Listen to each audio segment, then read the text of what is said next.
ready to unleash your inner rebel and stitch together a skirt that screams individuality. First, gather your arsenal black plaid fabric for the base. Ruffles either perme or fabric to create your own, scissors, a measuring tape, a sewing machine, matching thread, pins, safety pins and, of course, tassel embellishments to inject that perfect punk edge. Now, measure your waist and decide on your desired skirt length. Use these measurements to draft a basic skirt pattern on paper. This will be the foundation of your masterpiece. Lay your pattern onto the black plaid fabric and carefully cut out the skirt pieces, remembering to leave a seam allowance of about half an inch for easy sewing. Time to ruffle some feathers. If you're making your own ruffles, gather your fabric using a long stitch on your sewing machine or manually by hand. Now, pin those ruffles strategically along the bottom edge of your skirt panels. At creative, aim for an irregular and asymmetrical look to amplify the grunge vibe.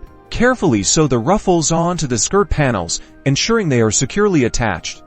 Align the side seams of the skirt and sew them together, creating the main body of your skirt. Attach the waistband to the top of the skirt, ensuring a snug and comfortable fit. This is where the punk magic happens. Attach your tassel embellishments along the bottom edge of the skirt, spacing them irregularly for that authentic, deconstructed feel. Secure them with safety pins before sewing, if desired. And there you have it.